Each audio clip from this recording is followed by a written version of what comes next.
नमस्कार, मी विठ्ठल बाडुके. न्यूज 24 महाराष्ट्र लाईव्हच्या महाराष्ट्र कट्टा या विशेष कार्यक्रमात आपलं सर्वांचं स्वागत आहे. आज जागतिक चिमणी दिवस. आपण बघतोय की सध्या चिमण्यांचं अस्तित्व संपत चाललंय. शहरात तर बऱ्यापैकी चिमण्या दिसतच नाहीयेत. ग्रामीण भागात थोड्या प्रमाणात दिसून येतात. खरं तर 4-5 वर्षांमागे जर आपण बघितलं तर चिमण्यांची संख्या ही मोठ्या प्रमाणात होती. मात्र आता त्या प्रमाणात चिमण्यांची संख्या राहिलेली नाहीये. चिमणी वाचवली पाहिजे. चिमणी हा जो पक्षी आहे तो खरंच खूप चांगला पक्षी आहे, मात्र तो कमी प्रमाणात त्याचं अस्तित्व कमी होत चाललंय. आणि आज आपल्या कट्ट्यावर प्रमुख पाहुणे आहेत दिनेश पंत ठोंबरे सर. खरं तर चिमणी वाचवण्यासाठी वर्षानुवर्षे जे धडपड करतायत, चिमणी वाचवा अभियान चालवतायत सर, सोबत आहेत आपल्या. सर, काय सांगाल? आज तुमचं खूप खूप स्वागत आहे आपल्या कट्ट्यावर. आज जागतिक चिमणी दिवस आहे, मात्र चिमण्यांची संख्या कमी होत चालली. काय वाटतं एकंदरीत? मुळामध्ये हा विषय तुम्ही घेतला आज, याबद्दल न्यूज 24 महाराष्ट्र चॅनलचं मी अभिनंदन करतो. चिमण्या कमी होण्याची जी विविध कारणं, जे माझं निरीक्षण आहे त्याच्यामध्ये सर्वप्रथम चिमण्यांना राहण्यासाठी जो अधिवास लागतो, म्हणजे नेस्टिंग करण्यासाठी ज्या पद्धतीच्या जागा लागतात त्या आता शहरीकरणामुळे जवळपास नष्ट झालेल्या आहेत. त्याचं उत्तम उदाहरण म्हणजे पूर्वी कौलारू घरं असायची, बरोबर, तर त्या कौलांमध्ये चिमण्या आपलं नेस्टिंग करायच्या. तर आता हल्ली कौलारू घरं राहिली नाही, स्लॅब आले सगळीकडे. म्हणजे शहरात तर संख्या दिसतच नाही. हा, आता गेल्या अनेक वर्षांपासून मी शहरात राहतोय, तर मला चिमणी अजून दिसलेलीच नाही शहरामध्ये. ओके. दुसरं चिमण्या कमी होण्याचं कारण असं आहे की पूर्वी फोटो फ्रेम असायच्या, त्या फोटो फ्रेमच्या मागे चिमण्या घरटी करायच्या, त्या फ्रेम हल्ली राहिल्या नाहीत. तिसरं म्हणजे बिल्डिंगच्या बाहेर पूर्वी असे पाईप काढलेले असायचे, बिडाचे पाईप असायचे. तर त्या पाईपचं लेंथ साधारण 2-2.5 फूट असायची, की जेणेकरून गॅलरी धुतली की ते पाणी फक्त बाहेर पडावं. तर त्या पाईपमध्ये चिमण्या नेस्टिंग करायच्या. तर ती पाईप सुद्धा हल्ली राहिली नाही, सर्व आपण अंडरग्राऊंड केलेलं आहे. तर अशी जी चिमण्यांच्या आदिवासाची जी हक्काची ठिकाणं होती ती आज शहरात राहिलेली नसल्यामुळे. सर, तुमचा प्रवास नेमका कसा सुरू झाला? कारण आपण बघतोय, आम्ही गेल्या अनेक वर्षांपासून तुम्हाला ओळखतोय की तुम्ही चिमणी वाचावं यासाठी खूप प्रयत्न करतायत, वेगवेगळे अभियान राबवतायत. तुमचा प्रवास हा कसा सुरू झाला आणि तुम्हाला काय वाटलं की हा पक्षी वाचला पाहिजे? हा प्रवास सुरू तसा लहानपणीच झाला, कारण पूर्वी आम्ही वाड्यात राहायचो. तर त्या वाड्यामध्ये कौलारू घरं, फोटो फ्रेम, असे पाईप किंवा चिमणीला घरट्यासाठी आवश्यक वळचणी खूप होत्या. तर त्यामुळे तिथे प्रचंड प्रमाणावर चिमण्या होत्या. आणि वाड्यातल्या आमच्या ज्या कोणी आई किंवा मावशी, ताई, आत्या ह्या काय करायच्या की वाड्यातल्या ओट्यावर धान्य निवडायला बसायच्या. तर ते धान्य पाखडलं की त्या चिमण्यांना तिथं आयतं धान्य किंवा खाद्य मिळायचं. त्यामुळं आदिवास जवळ, खाद्य जवळ, पाण्याचे ते साठवण असायचीच. तर तिथे भरपूर चिमण्या होत्या. तर तिथपासून चिमणीचं एक नातं तयार झालं. परंतु चिमणी वाचवली पाहिजे हे शहरात आल्यावर कळलं की ते चिमण्याच दिसत नाही. खेड्यात तर आपल्याला चिमण्या घेरून राहतात. तर म्हणून चिमणीचं नातं तसं जुनं आहे. आपण काऊचा घास खाल्लेला आहे, पण शहरात तो घास दाखवायला चिमणी चित्रात दाखवावी लागते, अशी आता परिस्थिती तयार झालेली आहे. परंतु शहरात देखील आपण चिमण्या वाचवू शकतो. त्याकरताच आम्ही 20 वर्षापासून झटतोय. एक विशिष्ट पद्धतीची घरटी चिमण्यांना जर दिली आपण तर चिमण्या जरूर त्याच्यामध्ये नेस्टिंग करतात आणि चिमण्या वाढू शकतात. परंतु प्रयत्न होणं गरजेचं आहे. कारण आपण भरपूर सांगू शकतो की या कारणाने चिमण्या गेल्या, पोल्युशनमुळे बाहेर जात आहेत, मोबाईल टॉवरमुळे जात आहेत, किंवा पेस्टिसाइड्समुळे चिमण्या संपतायत. कारणं भरपूर आहेत.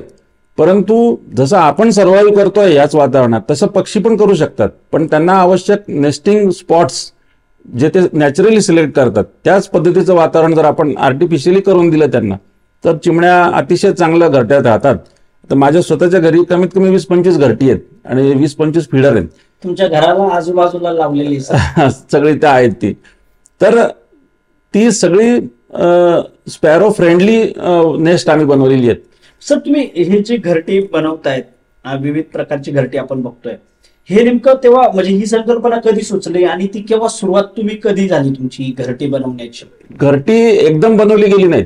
घरटी ही पण निरीक्षणातनं मला बनवावी लागली. की नेमकं काय निरीक्षण तुम्हाला करावं लागलं? कारण चिमणी हा पक्षी जरा नाजूक आहे, छोटा पक्षी आहे. तुम्ही कसं निरीक्षण केलं आणि तुम्हाला कसं वाटलं की अशा प्रकारची घरटी आपण बनवली पाहिजे, तेव्हाच ती चिमणी त्यात राहू शकते. हे निरीक्षण नेमकं काय होतं? मुळामध्ये चिमण्यांना घरट्यांची आवश्यकता तेव्हाच लागते जेव्हा चिमणी म्हणजे फिमेल चिमणी जी आहे ती कॅरिंग पिरियडमध्ये जाते, म्हणजे तिच्या पोटात अंडी तयार व्हायला लागतात. तर त्यावेळेस तो मेल आणि फिमेल म्हणजे चिमणा चिमणी घरट्याच्या शोधात निघतात.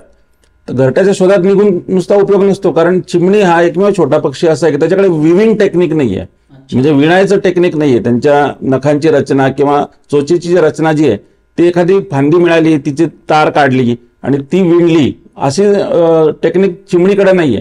मग चिमणी काय करते की तिची अंड्याला कुशनिंग चांगलं मिळावं, उबदारपणा मिळावा म्हणून वातावरणात किंवा निसर्गात जे काही काडी कचरा, कुंच्याच्या कापूस ह्या ज्या गोष्टी आहेत ज्याच्याने सॉफ्टनेस येईल अशा आपल्या चोचीत जेवढ्या एका उडण्यामध्ये आणता येतील तेवढे आणून एखाद्या वळचणीच्या ठिकाणी ते कुशनिंग मटेरियल ठेवून मग ती चिमणी त्याच्यावर अंडी ठेवती. असं ते नॅचरल त्यांची प्रोसिजर आहे. परंतु आता वळचणीच राहिल्या नाही, त्यामुळे ते काडी कचरा आणून त्यांना उपयोग होत नाही. त्यावेळेस आपण ही जी स्पॅरो फ्रेंडली जी घरटी बनवली आहेत त्याच्यात मात्र ते नेस्टिंग करतात, पण ते पण बनवायची एक पद्धत आहे. उदाहरणार्थ जास्त खोल घरटं असेल तरी चिमण्या ते सिलेक्ट करत नाहीत. जास्त उंच घरटं केलेलं असलं तरी ते चिमण्या सिलेक्ट करत नाहीत, कारण कॅरिंग पिरियडमध्ये त्यांना कुशनिंगचं मटेरियल आणण्यासाठी जे काही दमछाक होते त्यांची आणि त्याच्यात जर घरट्याची हाईट वाढलेली असेल तर ते घरटं ते सिलेक्ट करत नाहीत.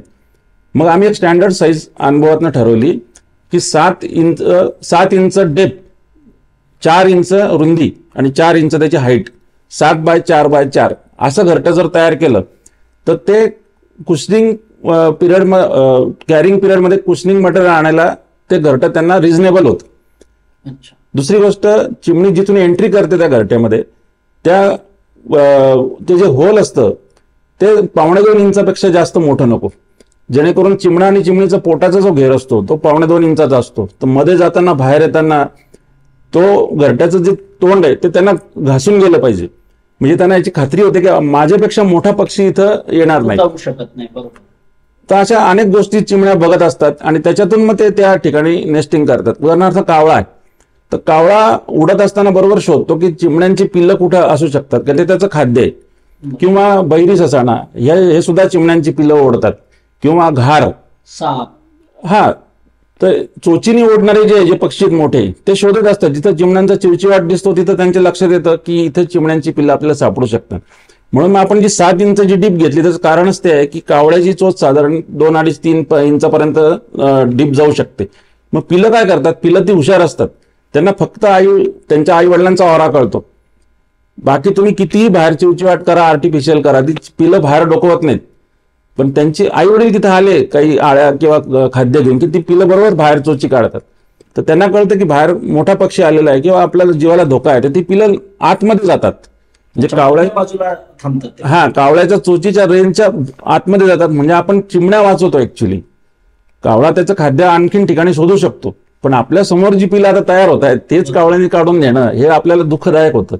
म्हणून ती 7 इंचाची डीपची कल्पना मला तिथे सुचली की जेणेकरून बऱ्याच वेळा कावळे पण आमच्या इथे येतात, ते ट्राय करतात, त्या घरट्याला धक्के देतात, खाली पाडायचा प्रयत्न करतात. मुळात घरटं बांधतानाच तुम्ही त्याचं पिनिंग व्यवस्थित करा की जेणेकरून मोठा पक्षी किंवा मांजर जेव्हा जंप मारते 15 फुटापर्यंत तर ती ते घरटं घेऊनच खाली पडते थेट.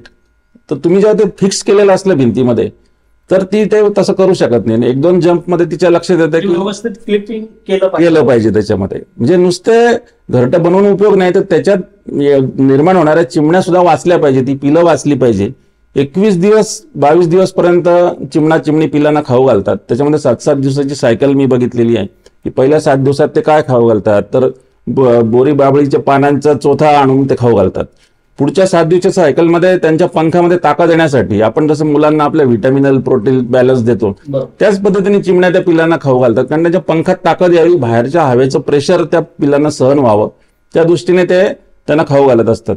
आणि 21व्या-22व्या दिवशीच्या 2-3 दिवस अगोदर पिलं पंखात उडायची प्रॅक्टिस करतात. रात्री तुम्ही रात्री वगैरे जर घरट्यांना कान लावला तर फर्र असा आवाज येतो, तर ती पिलं प्रॅक्टिस करत असतात.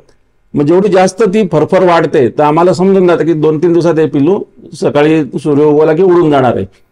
एखादं पिल्लू वीक राहून जातं त्याच्यामध्ये, तर ती आम्ही असं बघितलेलं आहे की ते मेल आणि फिमेल म्हणजे चिमणा चिमणी त्या पिलाला धरून ओढतात बाहेर की बाबा तुला सांभाळायचं त्या दिवशी तेवढा आम्ही सांभाळला तर तू तुझं बघ. हा निसर्गाचा न्याय आहे.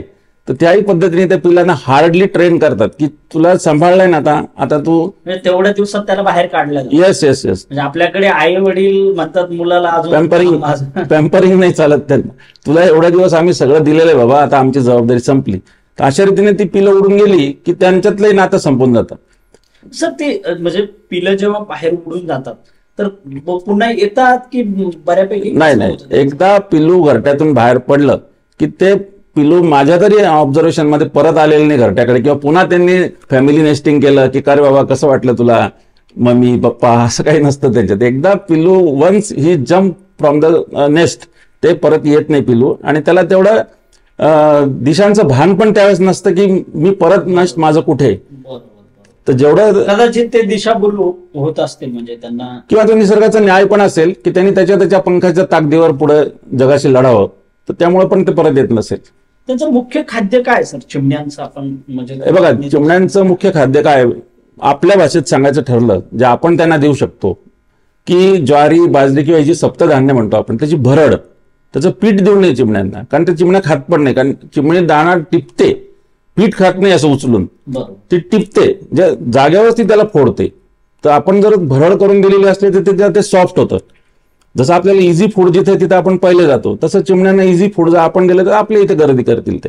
आणि राळे म्हणून जे आहेत धान्य येतं ते त्याला जरा सॉफ्ट असतं चोचीला, तर त्याला ते जास्त प्रिफर करतात. तर सप्तधान्याची भरड आणि राळे हे जर आपण फीडर आता हल्ली निघालेत प्लॅस्टिकचे, तर त्याच्यामध्ये जर भरून ठेवलं तर चिमण्या त्याला चांगला रिस्पॉन्स देतात. सर आपण चिमणी वाचवा हे अभियान चालवतायत, अनेक कॉलेजमध्ये शाळांमध्ये विविध ठिकाणी आपण व्याख्यानं दिलेली आहेत. कसा रिस्पॉन्स आहे नेमका? काय एकंदरीत लोकांचं कशी जनजागृती होती? सर मोठेपणा सांगत नाही, जवळपास पुढच्या 6 महिन्याच्या प्रोग्राम माझे बुक आहेत. तर आमचं अभियानाचं नावच आहे की या चिमण्यांनो परत फिरा. तर विविध प्रकारच्या शाळा, सामाजिक संस्था किंवा ग्रुप्स आहेत, सोशल ग्रुप्स, त्यांचे मला इतके फोन्स आहेत, कॉल्स आहेत. फक्त मी त्यांना विचारतो की तुमच्या तिथं पीपीटीची सोय आहे का? कारण दृकश्राव्य माध्यमातून मला जास्त चांगल्या पद्धतीने हे सांगता येतं.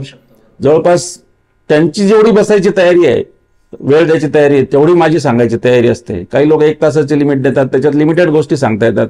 काही लोक सांगतात सर तुम्ही जेवढं तुम्हाला माहिती तेवढं सांगा, आम्ही बसायची तयारी आहे. जसं लोकांचा रिस्पॉन्स द्यायची तयारी आहे तसं मला माझा रिस्पॉन्स द्यायची तयारी आहे.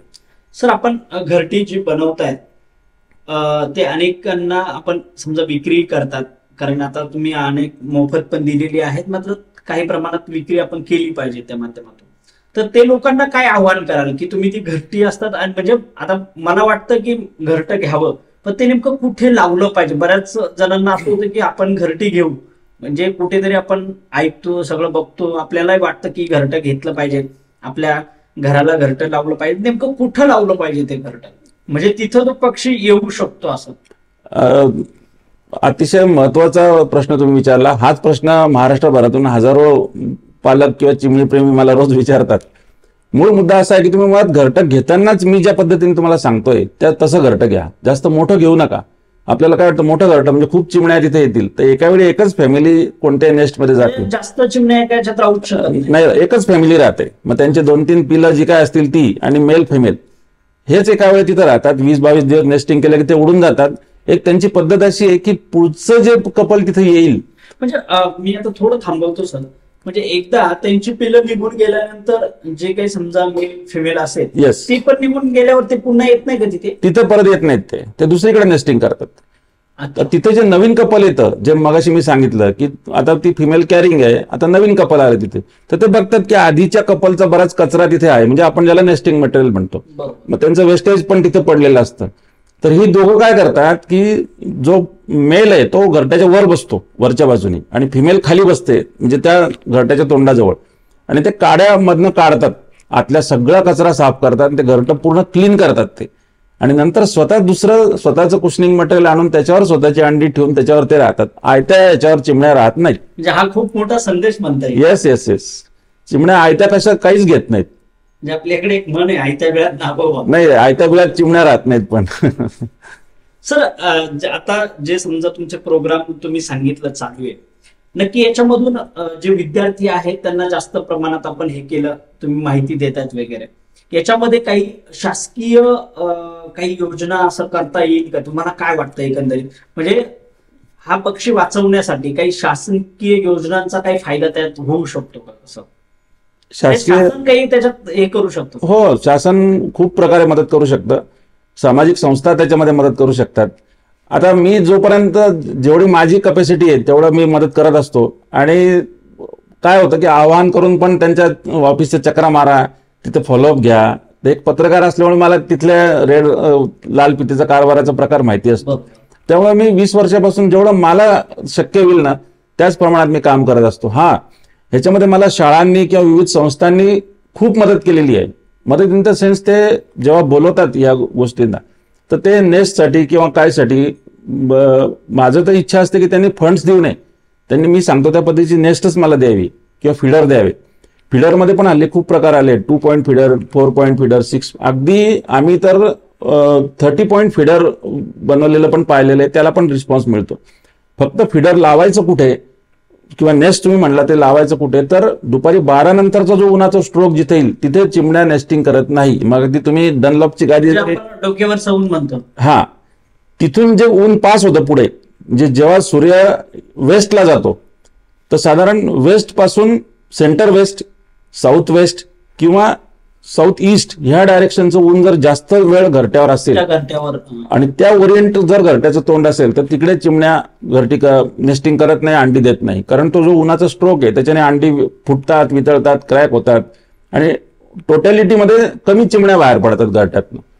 तर त्यामुळे चिमण्या उन्हाचा स्ट्रोक ज्या बाजूने त्या बाजूला घरटी करत नाही. व्हेरॅज ईस्ट, नॉर्थ ईस्ट किंवा नॉर्थ वेस्ट ह्या डायरेक्शनला जर घरट्याचं तोंड असलं तर तिथे चिमण्या जास्त पद्धतीने. कोणत्या प्राण्यांपासून चिमण्यांना धोका असतो किंवा ते तिथं प्राण्यांना बघितल्यावर ते तिथे थांबत नाही? सगळ्यात पहिले तर मांजर ही चिमणीचं सगळ्यात पहिले शत्रू आहे. मांजर कितीही प्रयत्न करेल पण त्या चिमणीला पकडेल किंवा तिची पिल्लं बाहेर काढेल किंवा काही पण करेल, कारण तिला ते सॉफ्ट फूड असतं. त्यामुळे पहिले तर चिमण्या मांजरींना घाबरतात. दुसरं, हे जे मी मगाशी पक्षी सांगितले की कावळा, बहिरी ससाणा किंवा रात्रीच्या वेळी घुबड काय करतं की म्हणजे दिवसा त्याला ऐकू तर येतं, उडण्याचं त्याला थोडंसं सकाळी नॅचरल जो प्रॉब्लेम असतो तो, पण ते हिअरिंग कॅपॅसिटी त्याची चांगली असते. तर ते मार्क करून ठेवतं की कुठे स्मॉल बर्ड्सचं कॉलिंग आहे दिवसा, मग तिकडेच रात्री ते बरोबर उडत जाऊन माझ्या इथे तर बऱ्याचदा रात्रीच्या वेळी घरट्यांवर घुबडांच्या हल्ली झालेली आहेत. तर त्यावेळेस पण ही जी फॅमिलीमध्ये असते त्यावेळी ऍक्च्युली सगळी मेल, फिमेल आणि त्याची 4 पिल्लं, तर ही लोक आतमध्येच शिरतात कारण घुबडाची चोच एवढी मोठी नसते. ते फक्त हल्ला करतं आणि मग त्याच्या लक्षात येतं की इथे काही ओपन फूड नाहीये, आपल्याला प्रयत्न करावे लागतात, मग ते उडून जातात. पण कावळा मात्र पूर्ण प्रयत्न करतो किंवा मोठ्या चोचीचे जे पक्षी आहेत घार वगैरे, हे मात्र त्या पिल्लांना बाहेर काढायला पूर्ण प्रयत्न करतात. म्हणून डेप्थ असेल घरट्याला तर पिल्लं वाचतात. सर, काय संदेश द्याल आज जागतिक चिमणी दिवस? शेवटचा प्रश्न, काय संदेश द्याल नागरिकांना तुम्ही? माझा सर्व नागरिकांना एकच संदेश आहे की चिमणी वाचवणं अतिशय सोपं आहे. काही कारण शोधू नका की मोबाईल टॉवर वाढले, आमच्या नुसतं एक घरटं लावून काय होणार आहे.